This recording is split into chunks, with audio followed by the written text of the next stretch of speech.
What's up, my loves? This is another episode of Keeping It Real with Just Jay. This is the review for Teen Mom Season 7, Episode 6, What a Ride.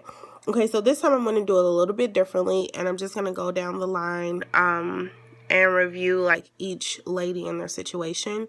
I do apologize for my voice. I am getting over the flu, and for the glistening on my neck. That is Vicks Vapor Rub doing this job.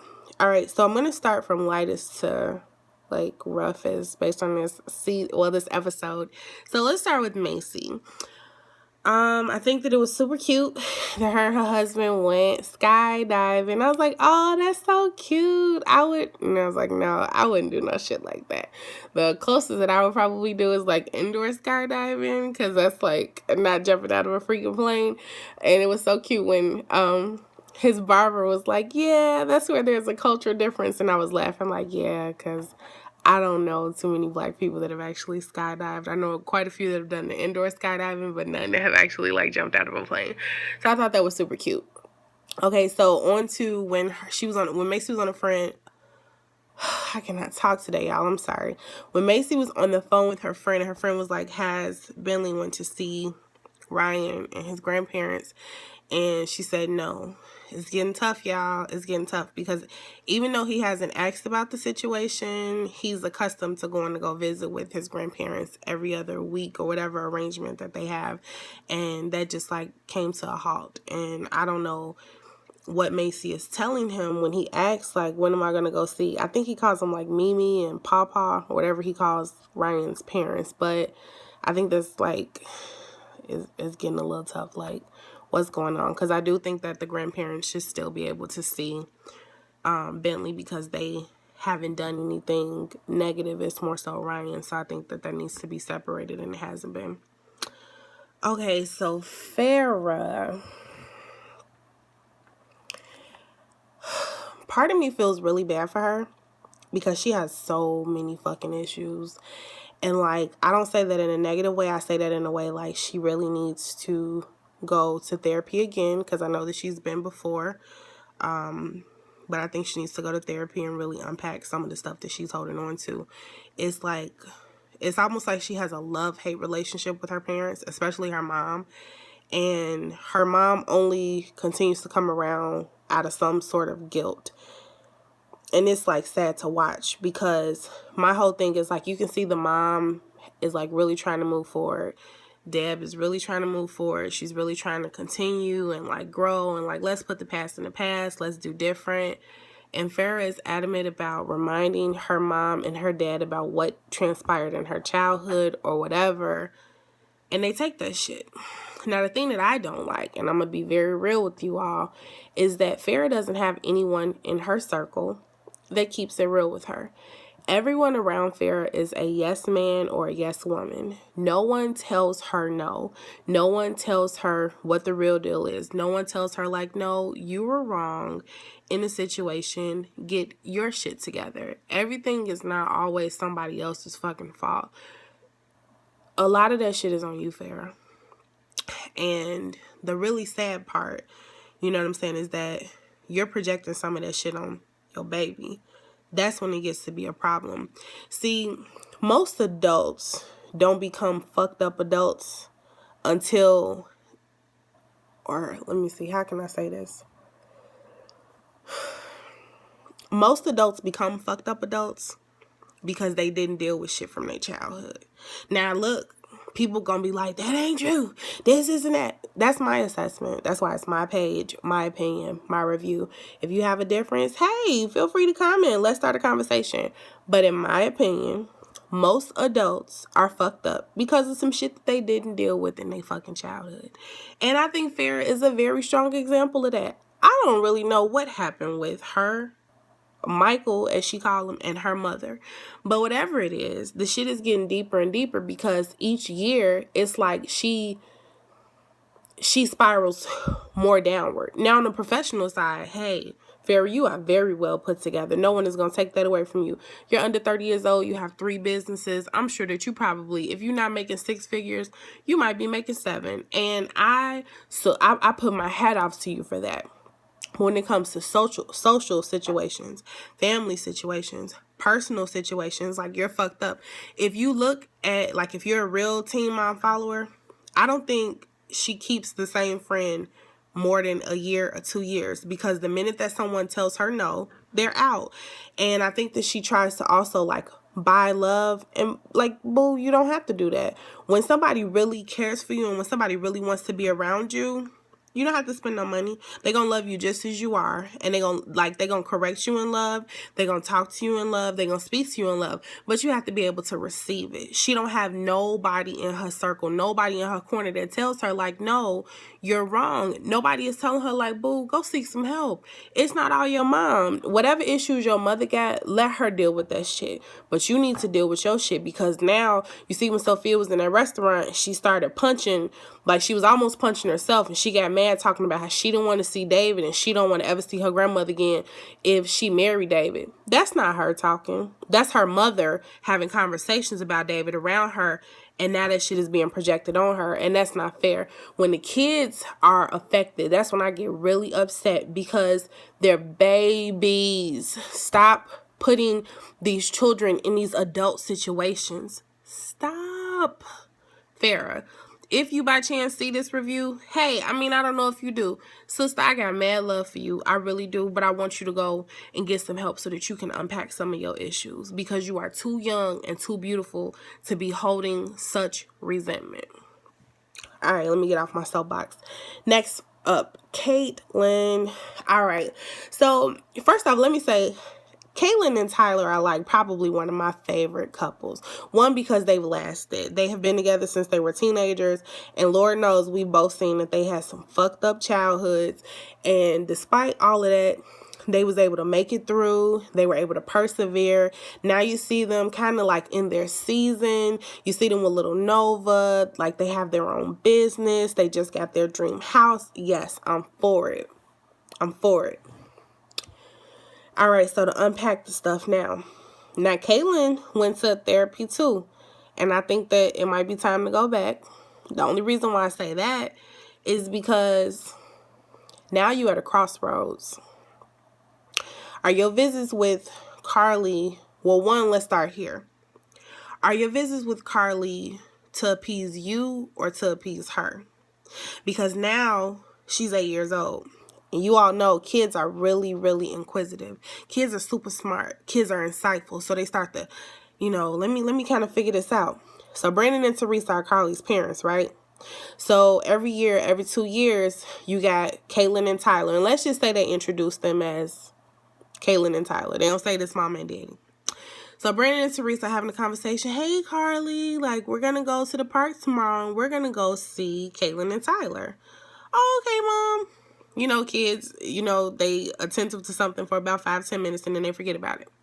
Okay, so 11 whole months go by. Again, it's time for the visit with Caitlyn and Tyler. So when she was younger, it was cute because she'll remember these situations, but not too in depth. Now she 8 years old. So she go to visit. She visiting with all her siblings, biological or not, whatever the situation is. She visiting with all her siblings. Then it's time for Caitlyn and Tyler to go home. So Caitlyn and Tyler go home. But Brandon and Teresa got to answer these questions that Carly has. So Carly might say, hey, Mom, hey, Dad, like, when are Caitlyn and Tyler coming back? When am I going to see Nova again? That gets to be tough because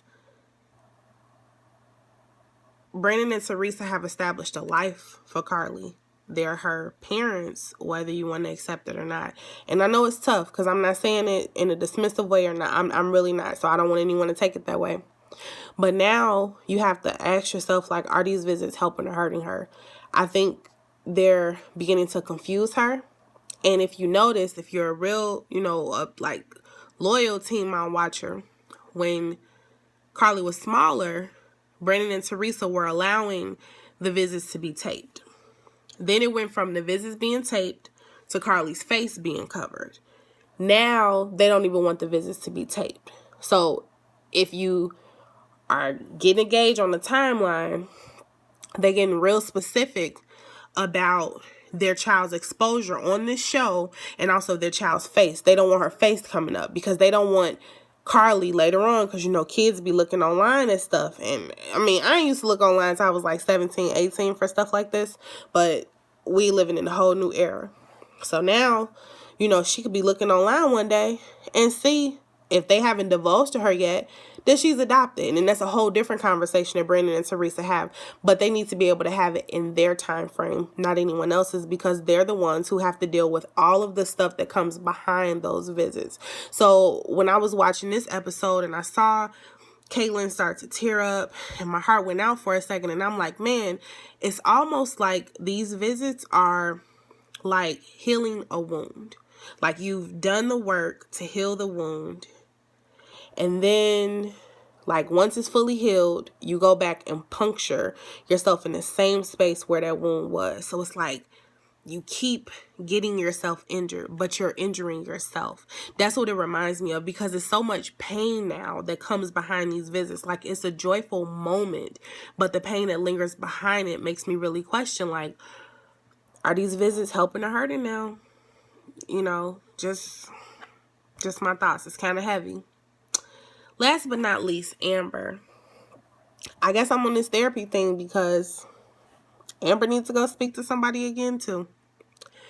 One of the things that I noticed with Amber is her emotional state seems to really depend on her intimate relationship status.